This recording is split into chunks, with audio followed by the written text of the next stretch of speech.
خدیجہ رضی اللہ عنہا کی وفات نبی کریم صلی اللہ علیہ وآلہ وسلم کے لیے بہت بڑا صدمہ تھا، اور اسی صدمے کے پیش نظر آپ صلی اللہ علیہ وآلہ وسلم نے اس سال کو غم کا سال قرار دیا۔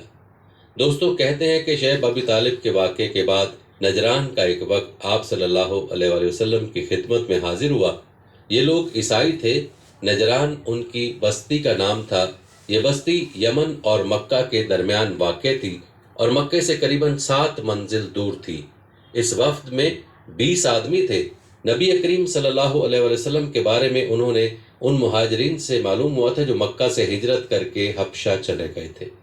حضرت صلی اللہ علیہ وآلہ وسلم اس وقت حرم میں تھے۔ یہ لوگ آپ کے سامنے بیٹھ گئے۔ ادھر قریش مکہ بھی آس پاس بیٹھے تھے۔ انہوں نے اپنے کان آپ صلی اللہ علیہ وآلہ وسلم اور اس وفد کی بات چیت کی طرف لگا دیے۔ جب نجران کے لوگ آپ صلی اللہ علیہ وآلہ وسلم سے باتیں کر چکے تو آپ نے انہیں اسلام کی دعوت دی، قرآن کریم کی کچھ آیات پڑھ کر سنائی۔ آیات سن کر ان کی آنکھوں میں آنسو آ گئے۔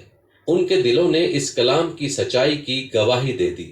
چنانچہ فوراً ہی آپ صلی اللہ علیہ وآلہ وسلم پر ایمان لے آئے۔ ان لوگوں نے اپنی مذہبی کتابوں میں حضرت صلی اللہ علیہ وآلہ وسلم کی صفات اور خبریں پڑھ رکھی تھیں، اس لیے آپ کو دیکھ کر پہچان گئے کہ آپ ہی نبی آخر الزماں ہیں۔ اس کے بعد یہ لوگ اٹھ کر جانے لگے تو ابو جہل اور چند دوسرے قریشی سرداروں نے انہیں روکا اور کہا، خدا تمہیں رسوا کرے، تمہیں بھیجا تو اس لیے کیا تھا کہ تم یہاں اس شخص کے بارے میں معلومات حاصل کر کے انہیں بتاؤ، مگر تم اس کے پاس بیٹھ کر اپنا دین ہی چھوڑ بیٹھے۔ تم سے زیادہ احمق اور بے عقل قافلہ ہم نے آج تک نہیں دیکھا۔ اس پر نجران کے لوگوں نے کہا، تم لوگوں کو ہمارا سلام ہے، ہم سے تمہیں کیا واسطہ؟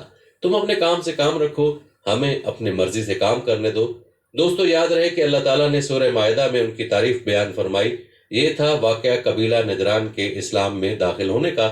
چلیے اب آپ کو قبیلہ ازد کے بارے میں بتاتے ہیں کہ ان کا اسلام لانے کا واقعہ کیا ہے۔ ان کا یہ عجیب واقعہ ملاحظہ فرمائے۔ دوستو، کہتے ہیں کہ قبیلہ ازد کے ایک شخص جن کا نام زمات تھا مکہ آئے۔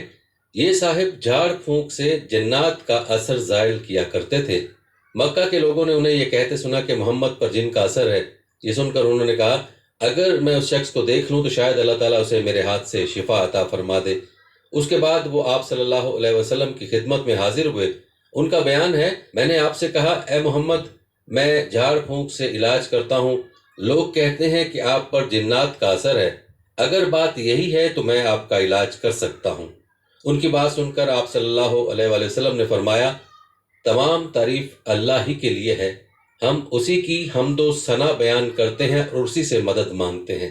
جسے اللہ تعالیٰ ہدایت فرماتا ہے اسے کوئی گمراہ نہیں کر سکتا، اور جسے اللہ تعالیٰ گمراہی نصیب کرتا ہے اسے کوئی ہدایت نہیں دے سکتا۔ میں گواہی دیتا ہوں کہ اللہ تعالیٰ کے سوا کوئی معبود نہیں، اس کا کوئی شریک نہیں، اور میں گواہی دیتا ہوں کہ محمد اللہ کے رسول ہیں۔ انہوں نے